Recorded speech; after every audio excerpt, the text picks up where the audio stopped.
सातव्या मुलीची सातवी मुलगी या मालिकेच्या आजच्या भागात आपण पाहणार आहोत.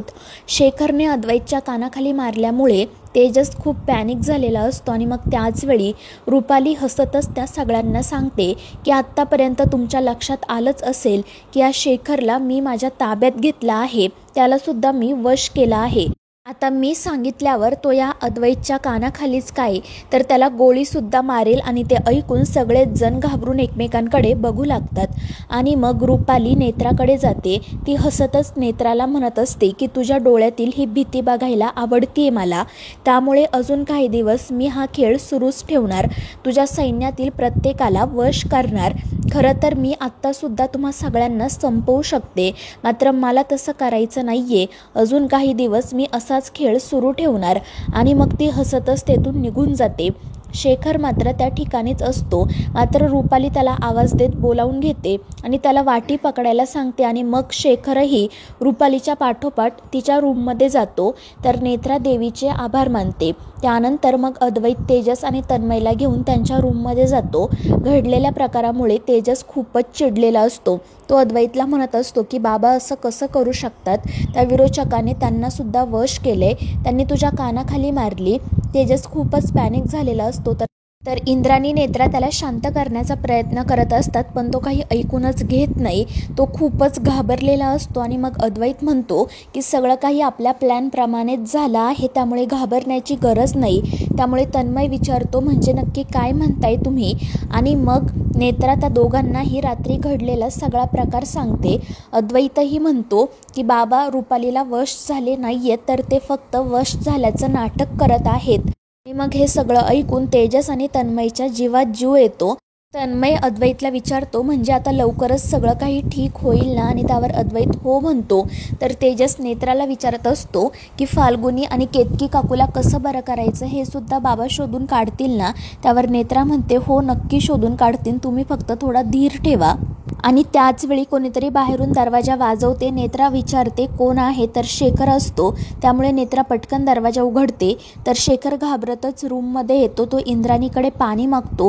आणि मग पाणी पिल्यावर तो अद्वैतला मिठी मारत म्हणतो की अद्वैत बाळा मला माफ कर, आत्तापर्यंत मी कधी तुला हात देखील लावला नाही, पण आज त्या रुपालीमुळे मला तुझ्या कानाखाली मारावी लागली. त्यावर अद्वैत म्हणतो की बाबा यात तुमची काहीच चूक नाहीये आणि मला खरंच वाईट वाटलेलं नाहीये, उलट आपला प्लॅन सक्सेसफुल झाला आहे याचा आनंद होतोय. आणि मग नेत्रा विचारते की बाबा तुम्ही इथे कसे आलात. त्यावर शेखर सांगतो की मला रुपालीने खाली जाऊन बसायला सांगितलं होतं, पण मी तीच संधी साधून इकडे आलो, पण मला लगेच निघावं लागेल. तर तेजस विचारत असतो की तुम्हाला काही माहिती कळली का. त्यावर शेखर म्हणतो नाही, थोडा वेळ लागेलच ना. आणि त्यावर ते सगळेच हो म्हणतात. आणि मग नेत्रा त्याला विचारते की बाबा हे सगळं तुम्ही कसं घडवून आणलं. तर दुसरीकडे रुपाली केतकी आणि फाल्गुनीला सांगत असते की त्या पोलिसांच्या प्रकरणानंतर माझी खात्री पटली होती की नेत्रा आता गप्प बसणार नाही, ती नक्की काहीतरी करणार, आणि म्हणूनच मी हा मोठा डाव टाकला. आणि मग तेव्हा तिला आठवतं की जेव्हा शेखरने फ्रीज उघडला होता आणि ती बाहेर आली होती, तेव्हाच तिने शेखरला वश केलं होतं. आणि शेखर खरोखर वश झालासुद्धा होता. आणि मग रुपालीनेच त्याला सांगितलं होतं की तू फाल्गुनी आणि केतकीसारखं माझ्यासोबत राहायचं नाही, तर तू नेत्रा आणि तिच्या सैन्याच्या सोबत राहायचं आणि त्यांची सगळी माहिती मला पुरवायची, असं दाखवायचं की तू नॉर्मल आहे, मला वश झालेला नाही. आणि मग तेव्हापासूनच शेखर हे सगळं नाटक करत असतो. तर रुपाली हसतच स्वतःशी म्हणत असते की नेत्रा आता तू कितीही प्रयत्न कर, पण आता तू माझ्या तावडीतून वाचू शकणार नाही. तुला असं वाटत असेल की तू खूप मोठा डाव टाकलाय, पण काय चाललंय हे कळेपर्यंत खूप उशीर झाला असेल. आणि मग ती स्वतःशीच मोठमोठ्याने हसू लागते. दुसरीकडे नेत्रा आणि अद्वैत झोपलेले असतात, पण नेत्राला काही झोप येत नाही. ती पुन्हा उठून बसते. त्यामुळे अद्वैत विचारतो की काय झालं. त्यावर नेत्रा म्हणते की बाबांनी ठरवल्याप्रमाणे आपला प्लॅन यशस्वी झालाय खरा, पण मला खूप भीती वाटत आहे, कारण आता बाबांना सतत त्या विरोचकाच्या सोबत राहावं लागेल. आणि जर त्या विरोचकाला चुकून जरी संशय आला तर मग काही खरं नाही. त्यावर अद्वैत म्हणतो हो नेत्रा, मलासुद्धा भीती वाटत आहे, पण आपण यातून नक्कीच काहीतरी मार्ग काढू. आणि मग त्यानंतर अद्वैत मोबाईलवर गाणी ऐकत झोपी जातो. मात्र तीच गाणी ऐकून नेत्राला नेमका एक संकेत येतो आणि तिला त्या संकेतामध्ये तन्मय वेड्यासारखा गाण्यांवर डान्स करताना दिसतो आणि त्या संकेतामुळे नेत्रा घाबरते.